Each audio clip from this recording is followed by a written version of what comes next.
पढ़ेंगे संख्या पद्धति। क्या पढ़ेंगे? संख्या पद्धति। आज आपकी पहली क्लास है 9th क्लास में मैथ्स की, ठीक है। तो हमारा जो पहला चैप्टर है उसका नाम क्या है? संख्या पद्धति। संख्या पद्धति। अब संख्या पद्धति पढ़ने से पहले बेटा हमें संख्याओं के बारे में पता होना चाहिए, जो मैंने आपको पहले भी बता रखा, फिर भी एक बार दोबारा से समझा देंगे, ठीक है ना। क्योंकि हमें यहाँ पे संख्याओं के बारे में पता होगा तभी तो पढ़ेंगे संख्या पद्धति। तो संख्या पद्धति में सबसे पहले हम संख्या की बात करें। संख्याएं आप कौन कौन सी जानते हो? कितने प्रकार की संख्याओं के बारे में जानते हो? दो। कौन कौन सी? एक पूर्ण संख्या है। हाँ और एक प्राकृतिक संख्या। हाँ। और कोई? पूर्ण संख्या, प्राकृतिक संख्या, और कोई?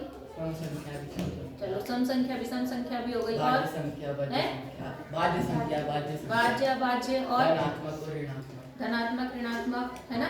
और ठीक है, ये तो तुमने हैं परिमेय संख्या, परिमेय संख्या, अपरिमेय संख्या, है ना। तो बस इन्हीं संख्याओं के बारे में हम पढ़ेंगे, ठीक है ना। अगर हम पहले सारी धनात्मक संख्याएं लेते हैं, क्या लेते हैं? धनात्मक। मैंने आपको पहले भी बताया धनात्मक संख्याएं कौन सी होंगी, कहां से शुरू होंगी? एक से। एक से। जीरो तो ना धनात्मक है ना ऋणात्मक। तो अगर आप एक से शुरू करते हैं, कहां से शुरू करते हैं? एक से। एक, दो, तीन और चलते रहते हैं कहां तक? अनंत तक। तो इन संख्याओं को बोलते हैं बेटा प्राकृतिक संख्या। क्या बोलते हैं? Natural number. क्या बोलते हैं इनको? बात समझ आ गई कि नहीं आई? प्राकृतिक संख्या सबको पता थी। उसके बाद अगर ये संख्या हम एक से ना स्टार्ट करके कहां से स्टार्ट करते हैं? इसके अंदर जीरो मिला दें। इस थैले के अंदर अगर मान लो ये संख्याएं किसी, मान लो यहाँ पे पूरी लिखी हुई है, अगर हम इसमें जीरो भी लगा दें तो उस समूह को, उन संख्याओं के समूह को क्या बोलते हैं? पूर्ण संख्या बोलते हैं। क्या बोलते हैं? पूर्ण संख्या। पूर्ण संख्या किसको बोलते हैं? पूर्ण संख्या। अगर संख्या कहां से स्टार्ट हो जाए? जीरो। सबसे छोटी पूर्ण संख्या कौन सी होगी? जीरो। Very good. सबसे छोटी पूर्ण संख्या जीरो। इतनी बात समझ आ गई कि नहीं आई? अभी तो हमारी प्लस वाले आ गए, जीरो आ गया। अगर मान लो कि आपकी माइनस वाली जो संख्या है वो भी आ जाए इसमें, उन्हें भी हम क्या कर लें? इसके साथ में लिख लें। तो उन संख्याओं को हम क्या बोलते हैं? पूर्णांक। क्या बोलते हैं? पूर्णांक। पूर्णांक कहते हैं। बात समझ आ गई? तो पूर्णांक में क्या होता है? आपका नेगेटिव नंबर होते हैं, जैसे नेगेटिव इंफिनिटी हो गया, धीरे धीरे यहाँ पर -3, -2, -1, फिर क्या आएगा? जीरो। फिर क्या आएगा? 1, 2, 3 और ये भी कहाँ तक? अनंत। मतलब सारी धनात्मक संख्याएं, सारी ऋणात्मक संख्याएं और जीरो जिस समूह में होती हैं उसको हम क्या बोलते हैं? पूर्णांक। उनको हम क्या बोलते हैं? पूर्णांक। समझ आया कि नहीं आया? आ गया। उसके बाद आती है बेटा परिमेय संख्याएं, जो आपके लिए सबसे ज्यादा यूजफुल है। अब परिमेय संख्या यूजफुल तो सब है, लेकिन परिमेय संख्याएं आपको बार बार पूछी जाएंगी, इसलिए हमें उसे ध्यान रखना है, ठीक है। अब आपके पास परिमेय संख्या क्या होती है पहले बता रखा, किसी को याद है कि भूल गए? नहीं याद? परिमेय संख्या क्या होती है? जिन्हें हम P/Q के रूप में लिखते हैं। इसके रूप में P/Q मतलब बट्टे के रूप में लिखते हैं। 1/2, 2/3, 3/5 कुछ भी, वो सारी संख्याएं क्या है? परिमेय संख्या है। आई बात समझ में? तो ऐसी संख्या जिनको हम किसके रूप में लिखते हैं? P/Q के रूप में, वो आपकी क्या होती है? परिमेय संख्या है। वो क्या होती है? लेकिन एक कंडीशन हमेशा याद रखना कि जो नीचे वाली संख्या वो कभी जीरो नहीं हो सकती, वो कभी जीरो नहीं हो सकती। और यहाँ पर हमने बोला जहां Q is not equal to क्या? ये होता है इक्वल का चिन्ह। ये किसका चिन्ह होता है? इक्वल, बराबर का। और ना बराबर होते से काट दो। इसका मतलब Q किसके बराबर नहीं होना चाहिए? यहाँ तक बात समझ आई या नहीं आई? परिमेय संख्या समझ में आई? थोड़े उदाहरण समझ, ठीक है। जैसे मैंने कहा 1/2। कोई उदाहरण आप बताओ, और बताओ जल्दी से। 4/5, चलो 5/4 और 6/8, कुछ भी लिख लो, ये सारी परिमेय संख्याएं हैं। अच्छा एक और बताओ, मैंने लिख दिया यहाँ पर 4। क्या 4 एक परिमेय संख्या है? क्यों? 4 के नीचे कुछ नहीं तो उसका मतलब 1 होगा। Very good. अगर किसी संख्या के नीचे कुछ नहीं है तो उसके नीचे क्या होता है? एक होता है, पता है ना? तो हम इसके नीचे एक लगा सकते हैं ना, लगा सकते हैं। तो इसका मतलब ये भी एक क्या है? परिमेय संख्या है। बात समझ आ गई कि नहीं आई? अच्छा मैं एक संख्या और लिखती हूँ, मान लो 3/0। क्या ये परिमेय है या अपरिमेय? अपरिमेय। क्यों? क्योंकि हमने कंडीशन में क्या बताया कि क्यू 0 नहीं होना चाहिए, नीचे वाला 0 नहीं होना चाहिए। कोई कठिन बात बता रही मैं अभी तक? पक्का हो जाएगा? इतनी बात समझ आ गई। और परिमेय संख्या अगर मान लो रूट में लिखी है, जैसे मान लो ये लिखा है आपका, ये परिमेय है कि अपरिमेय? परिमेय होगी। जिन संख्याओं का वर्गमूल पूरा पूरा निकल जाता है, कभी अगर परिमेय इसमें वर्गमूल में दिया हो तो आपको देखना इसका वर्गमूल पूरा पूरा निकलता है या नहीं निकलता। अगर पूरा पूरा वर्गमूल निकलता है तो वो परिमेय होगा, वरना नहीं होगा। तुम्हें समझ आ रहा है? छोटी सी बात बता रही बेटा, कठिन बात नहीं बता रही। अगर अभी नहीं समझोगे फिर कभी नहीं समझोगे, आगे फिर चीजें बड़ी बनती हैं। समझ आ रहा है? नहीं आता तो तुरंत पूछ लेना मेरे से। आ रहा है समझ में? एक तुम्हें आ रहा है, दोनों को समझ में? पक्का ना? और इधर ये तुम तीनों को आ रहा है, दोनों को? ठीक है, समझ आया? तो इसका 16 का वर्गमूल क्या होता है? 4। तो 4 आ गया। तो 4 आपको पता है कैसी संख्या है? परिमेय संख्या है। लेकिन जिन संख्याओं का वर्गमूल नहीं निकलता उनको पता है कौन सी संख्या बोलते हैं? अपरिमेय संख्या। क्या बोलते हैं? समझ आ गई बात? जैसे मान लो मैंने लिख दिया 15, लिख दो अपरिमेय। अपरिमेय संख्या मैंने कहा, जैसे मान लो रूट 13 कितना है? 13। रूट 13 का क्या पूर्णतः वर्गमूल निकलता है? पूरा पूरा वर्गमूल निकलता है? नहीं निकलता।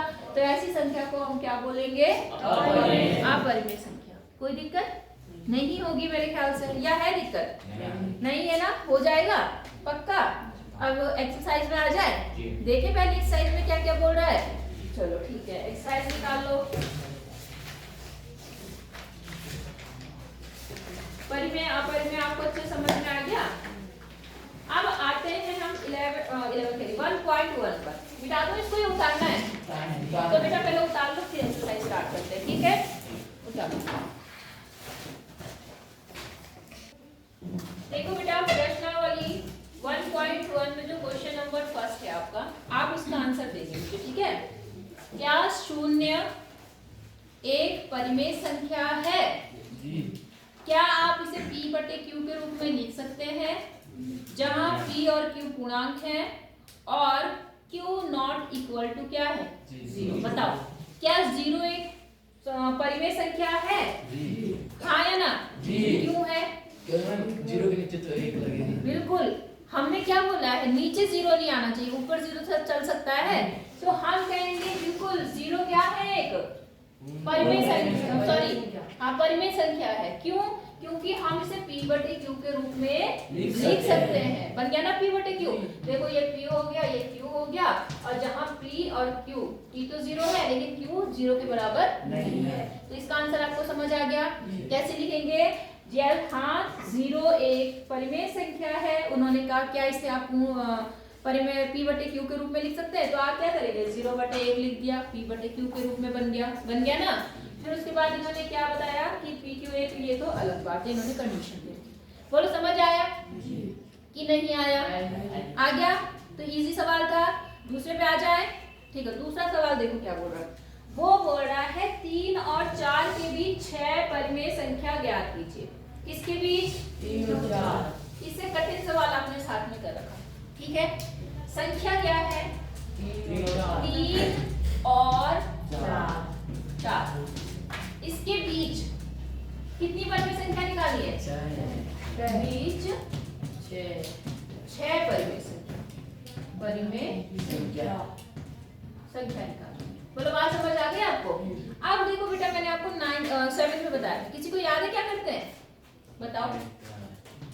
9 है? 3/1। बिल्कुल बिल्कुल सही बात। क्या लिखूं मैं इनके नीचे? 1 2 3 4 5। 4 लिख दिया मैंने, ये कर दिया। अब क्या करना पड़ता है? अब मैम 2 लगेंगे, 1 की जगह 2 लिखेंगे। 1 की जगह 2। नहीं नहीं तरीका एक, सब एक कम मैम 5 से गुणा 5 से नहीं, एक ज्यादा। ज्यादा। कितनी परिमेय संख्या निकालनी है? 6। तो हम क्या करते हैं ऐसे केस में, जितनी परिमेय संख्या निकालनी है उससे एक ज्यादा लगा के ऊपर से गुणा करेंगे। बात समझ आई? याद आया? साथ में पढ़ाया था मैंने, जितनी परिमेय संख्या निकालनी है उसमें कितना बढ़ाना है? 1। और बस ऊपर नीचे क्या करना है? गुणा।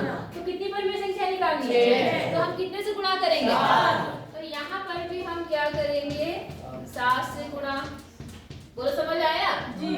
और दूसरा क्या है? 4/1 में भी कितने से गुणा करेंगे? 7 से। यहाँ समझ आया कि नहीं आया? अब ये जो बन गया कितना बना? 7 तिया 21 और 7 का नाम 7। सबको समझ आया? और जो दूसरी संख्या है वो क्या बनी? 7 बटे कितना? 7। समझ आ गया? अब इनके बीच जो संख्याएं आपको दिखी लगातार लिख लो। तो 21/7 के बाद क्या आएगी? 22/7। 22/7। 22/7 के बाद क्या आएगी? 23/7।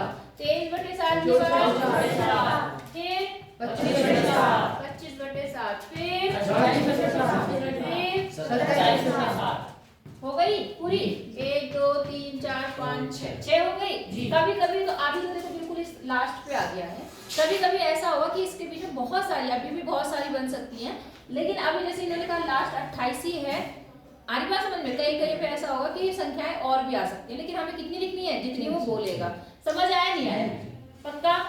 किसको किसको समझ आई मेरी बात? लेकिन ये कंडीशन कब लगती है? कंडीशन मतलब जब सिंपल, ये सिंपल मेथड है। ये कब लगेगा? जब नीचे क्या हो? बराबर हो। जैसे यहाँ पर भी एक है, यहाँ भी एक है, यहाँ पे 3 है, यहाँ भी 3 है, यहाँ 5 है, यहाँ 5। हर बराबर होगा तब तो ऐसे करेंगे। और अगर हर बराबर नहीं होगा तो पहले हर बराबर करते हैं। क्या बराबर करते हैं? हर बराबर। तो मैं ये, वैसे तो आपके यहाँ पे 2 क्वेश्चन दे रखे हैं और दोनों में इन्होंने हर बराबर वाले दे रखे हैं, ठीक है ना? और उदाहरण में भी इन्होंने हर बराबर वाले दे रखे हैं, लेकिन मैं ये चाहती हूँ कि आपको बता दूं जिनमें हर बराबर ना हो उन्हें पहले हम हर बराबर करते हैं। हर बराबर करना मैंने आपको सिखा रखा, बता रखा ना? एक सवाल कर लें, ठीक है?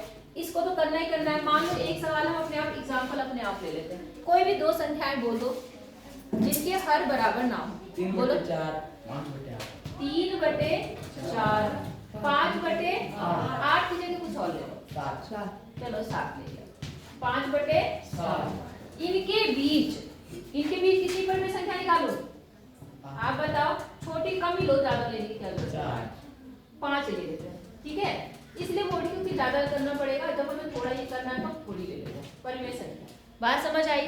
तो मैंने कहा क्योंकि इनके हर बराबर है, यहाँ कितना है? 4। यहाँ कितना है? 7। तो मैंने कहा अगर अलग अलग होंगे तो हमें क्या करना पड़ेगा? हर बराबर। तो हर बराबर आपने जोड़ने और घटाने में बहुत सीखा है। क्या करते थे हर बराबर करने के लिए? बिल्कुल सही बात। आप लिखेंगे 3/4 और यहाँ पर क्या लिखेंगे? 5/7। और हर बराबर करने के लिए इससे इसमें गुणा और इससे इसमें। याद आया? जी। तो ठीक है, यहाँ पर कितना हो गया? 7 से गुणा हो जाएगा और यहाँ कितने से? 4 से। समझ आया? इससे क्या होगा? आपके हर बराबर हो जाएंगे। तो देखो यहाँ पर 7 तिया 7 चौक 28 और दूसरी संख्या क्या बन गई? 20/28। तो बेटा देखो यहाँ पे हर बराबर हो गया, हर बराबर हो गया। अब ये सवाल इसकी तरह हो जाएगा। समझ गए? कितनी परिमेय संख्या निकालनी थी? 6। कितने से गुणा किया?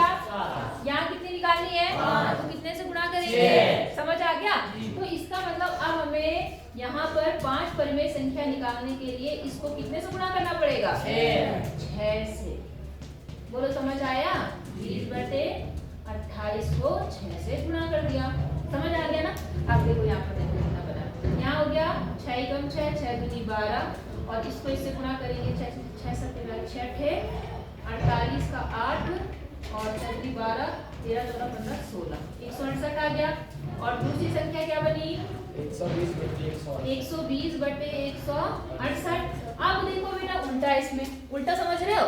यहाँ कितना है? 26 और यहाँ कितना है? 20। तो हम बीच की संख्याएं क्या लिखेंगे? पहले क्या होगी बताओ? परिमेय संख्या कौन कौन सी बनेगी? छोटा कौन सा? ये वाला, यही वाला, इधर वाला। इधर से शुरू कर दो। कौन सी संख्या बनेगी? 21/168, 22/168, 23/168, समझ गए कि नहीं समझे? और अगर इधर से स्टार्ट करो तो एक एक कम करके लिखते रहो। तो 126 के बाद कितना आएगा? 125/168, फिर कितना आएगा? 24/168, फिर कितना आएगा? 123/168, और फिर 122/100, और फिर 121 बहुत है, हो गए 5। जी बस ऐसे समझ गए? कठिन है? नहीं है? तो फिलहाल आप पहले ये सवाल करके दिखाओ जो अगला है, तीसरा सवाल, फिर आगे बताएंगे। ठीक है ना? करके दिखाओ बेटा मुझे अपने आप, और इसे उतारना है तो उतार लो, उतार भी लो बल्कि। देखो बेटा चौथा प्रश्न देख लो। चौथा प्रश्न क्या बोल रहा है? केवल आपको सत्य असत्य बताना है और थोड़ा सा उसका कारण भी लिखना है। ठीक है ना? चौथे प्रश्न में देखो पहला क्या बोल रहा, प्रत्येक प्राकृत संख्या एक पूर्ण संख्या है। सही है गलत? सत्य असत्य?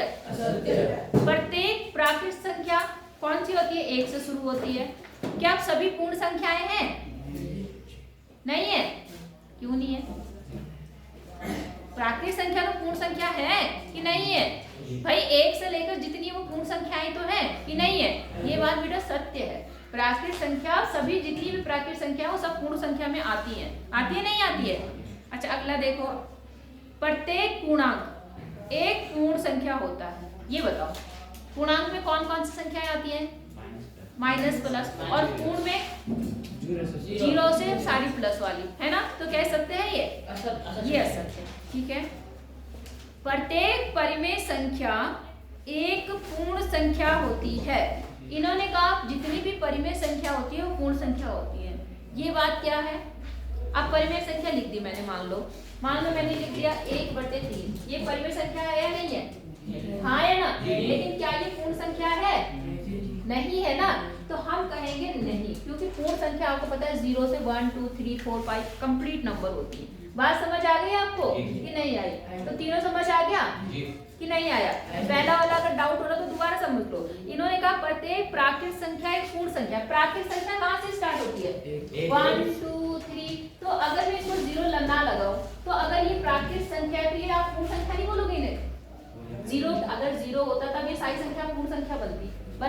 लेकिन क्या 0 नहीं है तो अगर मान लो 0 को भी हम हटा दें तो क्या ये प्राकृत संख्या पूर्ण संख्या नहीं होंगी? है ना? तो ये बात क्या है? सत्य। नहीं आई बात समझ में? आ गई ना? पक्का? या समझाना है? तो अब ये एक्सरसाइज 1.1 खत्म हो गई आपकी, और जो मैंने क्वेश्चन दिया वो करके मुझे दिखाओ। ठीक है ना? दिखाओ। हो गया? दिखाओ।